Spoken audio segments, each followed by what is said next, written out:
قلم جب انسان قلم کرتا ہے وہ اہل بیت کی یہ خالص اہل بیت کے لیے اس کی نیت ہوتی ہے. اہل بیت اسے خود عطا کرتے ہیں. کوئی شاعر پیدا نہیں ہوتا, کوئی خطیب پیدا نہیں ہوتا, کوئی مولد پیدا نہیں ہوتا. جب وہ خالص ارادہ کرتے ہیں تو اہل بیت کو خود اسے عطا کرتے ہیں. ایک شعر ایک مطلب اس کے کہتا ہوں کہ حیدر کی ولایت سے جو انکار نہ ہوتا, حیدر کی ولایت سے جو انکار نہ ہوتا, سب ہوتے غدیر ہی کوئی غدار نہ ہوتا. کہ حیدر کی ولایت سے جو انکار نہ ہوتا, سب ہوتے غدیر ہی کوئی غدار نہ ہوتا. اور کرتی نہ اگر مادر شبیر دعائیں, دنیا میں کوئی شے کا عزادار نہ ہوتا. کرتی نہ اگر مادر شبیر دعائیں, دنیا میں کوئی شے کا عزادار نہ ہوتا. تو اکبر کی عزا کھینچ کے لے آئی تھی, ورنہ وہ سوتا ہی رہتا کبھی بیدار نہ ہوتا. اکبر کی عزا کھینچ کے لے آئی تھی, ورنہ وہ سوتا ہی رہتا کبھی بیدار نہ ہوتا. اور رہبر ہمیں پھر راز وفا کون بتاتا, مجلس میں اگر ذکر علمدار نہ ہوتا. اہل بیت کا ذکر, اہل بیت کی مدح میں نے کسی نے ایک مصرع بھی کہا, اہل بیت علیہ السلام اس مصرع کے صدقے میں, شعر کے صدقے میں اپنا ایک جنت میں گھر گزارنا. پروردگار عالم قرآن مجید میں ارشاد فرمایا بسم اللہ الرحمن الرحیم. تمام تعریف اس پروردگار عالم کے لیے, اس کے نام سے شروع کرتے ہیں کہ جو عالمین کا پالنے والا, جو رحمان الرحیم ہے. وہ خدا جس کے نام سے ہم شروع کر رہے ہیں, وہ رحمان بھی ہے اور رحیم بھی ہے. اور اس کے بعد جب ہم سورہ الحمد پڑھتے ہیں الحمدللہ رب العالمین, تمام تعریف اس پروردگار کے لیے جو عالمین کو پالنے والا ہے. اس سورہ میں ہم ایک آیت پڑھتے ہیں اهدنا الصراط المستقیم. یہاں پر دو ترجمے ہوتے ہیں, ایک ترجمہ اہل سنت بھائی کرتے ہیں, ایک ترجمہ اہل تشیع کرتے ہیں. ترجمے دونوں صحیح ہیں, صرف فکر کا فرق ہے. ترجمے دونوں صحیح ہے. سنت بھائی ترجمہ کرتے ہیں کہ اهدنا الصراط المستقیم, پروردگار ہمیں صراط مستقیم دکھا. ہم ترجمہ کرتے ہیں ہمیں صراط مستقیم پر قائم رکھ. ترجمے دونوں صحیح ہے, بس فرق اتنا ہے کہ جسے ابھی تک صراط مستقیم نہیں ملا وہ دیکھنے کی دعا کر رہے ہیں, جس صراط مستقیم پر چل رہے ہیں وہ باقی رہنے کی دعا کر رہے ہیں. محمد والے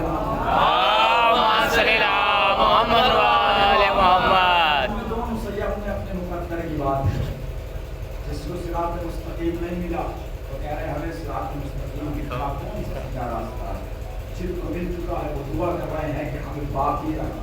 ہمیں ہادی بھیجے گئے, ہمیں رہبر بھیجے گئے. ہادی دو طریقے کا ہوتا ہے.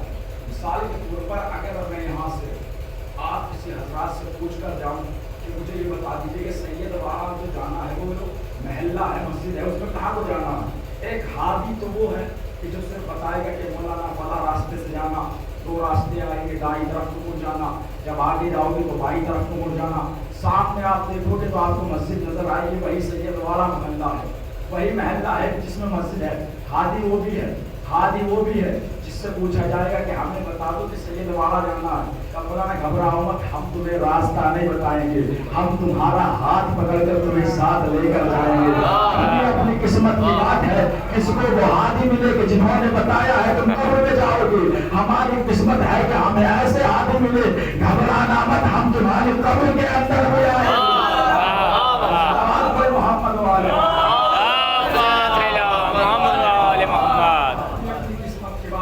انسان کو راستہ بتایا جاتا ہے, وہ بھٹک بھی جاتا ہے. شاید آگے کا موڑ غلط مڑ جائے, غلط کی طرف چلا جائے, وہ پھر وہاں سے معلوم کرے جانا کہاں ہے. مگر اللہ کا شکر ہے ہمیں ایسے آدمی ملے کہ جنہوں نے کہا تمہیں منزل تک پہنچائیں گے. قرآن ناطق کو بھیج رہے ہیں تمہاری ہدایت کے لیے. قرآن کو بھیجا سامنے, قرآن ناطق کو ہماری ہدایت کے لیے. چہار کا معصومین جنہیں ہم قرآن ناطق کہتے ہیں.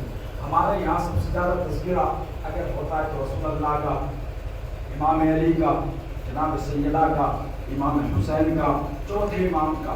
ہم یہ سمجھتے ہیں کہ یہ امام زیادہ افضل ہے، پہلے امام، دوسرے امام، تیسرے امام، چوتھے امام جو ہم تذکرہ کر رہے ہیں، ہم یہ سمجھتے ہیں کہ یہ زیادہ افضل ہے، یہ جو بعد میں امام ہے یہ افضلیت نہیں رکھتے۔ ایک بات اپنے ذہن سے نکال دیجیے، جو مرتبہ، جو مقام پہلے امام کا ہے، وہی مرتبہ، وہی مقام آخری امام کا بھی ہے۔ سارے امام منصب میں ایک ہے، عظمت میں ایک ہے، کردار میں ایک ہے، اخلاق میں ایک ہے۔ اگر ایک دوسرے سے فضیلت رکھتے ہیں تو صرف اس بات پر کہ چوتھے امام پانچویں امام کے والد ہیں، پانچویں امام چھٹے امام کے والد ہیں، چھٹے امام ساتویں امام کے والد ہیں، ساتویں امام آٹھویں امام کے، صرف والد کے ہونے کی بنا پر فضیلت رکھتے ہیں۔ ورنہ جو مقام پہلے امام کا ہے، جو منصب پہلے امام کا ہے، جو شجاعت پہلے امام کی ہے، جو بلاغت پہلے امام کی ہے، جو کرامت پہلے امام کی ہے، وہی کرامت ہمارے دوسرے امام کی بھی ہے، وہی کرامت ہمارے تیسرے امام کی بھی ہے، وہی کرامت ہمارے چوتھے امام کی بھی ہے۔ اب کوئی شک نہ کرے کہ حسن بہادر نہیں تھے، امام نے جنگ نہیں کی، حسین بہادر تھے تو حسین نے جنگ کی۔ جنگ دو طریقے کی ہوتی ہے، ایک قلم سے جنگ کی جاتی ہے، ایک تلوار سے جنگ کی جاتی ہے، اور اہل بیت نے دونوں طریقے سے جنگ کر کے بتایا کہ ہم تلوار کے جنگ کے بھی فاتح ہیں، ہم قلم کی جنگ کے بھی فاتح ہیں۔ دونوں طریقے سے جنگ کر کے بتایا۔ تلوار کی مار انسان بھول سکتا ہے، قلم کی مار انسان نہیں بھول سکتا۔ اگر یہ کہے کہ یہ سلونامہ امام حسن کی طرف سے تھا، تو امام حسن کی طرف سے سلونامہ نہیں تھا، سلونامہ یہ معاویہ کی طرف سے تھا۔ امام حسین نے اپنی شرطیں رکھی تھی، جس کی شرطیں ہوتی ہے وہ سلونامہ پیش نہیں کرتا۔ امام حسن نے صلح نامہ اس کی طرف سے تھا، امام نے اپنی شرطوں کے کچھ بنا پر اس صلح نامہ کو مانا تھا۔ جو مقام، جو مرتبہ پہلے کا ہے وہی دوسرے کا ہے، وہی تیسرے کا ہے، وہی چوتھے کا ہے۔ بس آج مختصر سا ذکر کرنا ہے آٹھویں امام، امام علی رضا ہر امام منصب میں ایک ہے، ہر امام فضیلت میں ایک ہے۔ آٹھویں امام آپ نے امام کی تاریخ پڑھی ہوگی، روایتوں میں لکھا ہے کہ 50,000 ملائکہ ایک روز میں آٹھویں امام کے روزے کا طواف کرتے ہیں۔ دسترخوان امام رضا کی تاریخ سنی ہے، اتنا بڑا دسترخوان ہے، کیا وہ صرف کسی مہینے میں منسوب ہے، کسی دن سے منسوب ہے؟ نہیں، سالوں سال امام کا دسترخوان چلتا ہے۔ آٹھویں امام کا دسترخوان، اور امام کا لقب کیا ہے؟ غریب الغرباء۔ زیارتوں میں کیا ہوتے ہیں؟ السلام علیک یا غریب الغرباء، اے غریبوں میں سب سے زیادہ غریب تجھ پر ہمارا سلام ہو۔ تو تصور کیجیے گا کہ جس کا غریب ایسا ہے اس کا امیر کیسا ہوگا۔ آٹھویں امام کا دسترخوان ہے جو سالوں سال چل رہا ہے۔ پاکستان والے، ہندوستان والے، افغانستان والے، امریکہ والے دسترخوان پر جا رہے ہیں، سیراب ہو رہے ہیں، کھانا کھا رہے ہیں، مگر کوئی یہ نہیں کہتا کہ ہمیں ذائقہ پسند نہیں آیا، ہمارے یہاں کا ذائقہ نہیں تھا۔ کوئی کہیں کا بھی جائے گا، ذائقہ اپنے یہی کا پاتا ہے۔ کہیں کا بھی جائے، ہر جگہ کا ذائقہ الگ ہوتا ہے، مگر کوئی یہ نہیں کہتا ہمیں ذائقہ الگ ملا، ہمیں کھانے میں مزہ نہیں آیا، ہمیں کھانا اچھا نہیں لگا۔ کوئی کہیں کا بھی جائے، ذائقہ اپنے یہاں کا پائے گا۔ امام کا دسترخوان، شام کو آٹھویں امام کا دور کون سا دور تھا؟ آٹھویں امام کے دور میں مامون رشید جو عباسی خلفاء تھا، دو ایسے قوم گزری ہے، قوم یا قبیلہ کہا جائے، کہ جنہوں نے اہل بیت کی مخالفت کی۔ سب سے پہلے بنی امیہ کہ جس نے صاف اہل بیت کی مخالفت کی ہے۔ کربلا کے بعد سے، اس کے بعد جب بنی امیہ کربلا کے جو کربلا کا جہاد، کربلا کا انقلاب چوتھی امام لائے تھے، اس کے بعد سے بنی امیہ ختم ہو گئی۔ اس کے بعد جو کوئی وہ چلی ہے جو اہل بیت کے دشمن تھے، وہ بنی عباس، جانتے کس طریقے سے اجاگر ہوئی ہے۔ بنی عباس جب شروع میں انہوں نے اپنا قبضہ جمانا چاہیا، اپنے لوگوں تک اپنی حکومت پہنچانی چاہیے، تو یہ کہہ کر کھڑے ہوئے کہ جو اہل بیت پر ظلم ڈھائے گئے ہیں، ہم ان ظلم کا بدلہ لینے کے لیے آئے۔ لوگوں کو کیا بتایا جا رہا تھا کہ ہم جو اہل بیت پر ابھی تک ظلم ہوئے ہیں، ہم ان ظلموں کا بدلہ لینے کے لیے آئے۔ یہ کہہ کر وہ ہوئے جب ان کی حکومت پھیل گئی تو انہی نے سب سے زیادہ اہل بیت کو قید رکھا۔ ساتویں امام کی آدھی سے زیادہ زندگی قید خانے میں گزری ہے۔ جو بنی عباسی کا خلیفہ تھا ہارون رشید، جس نے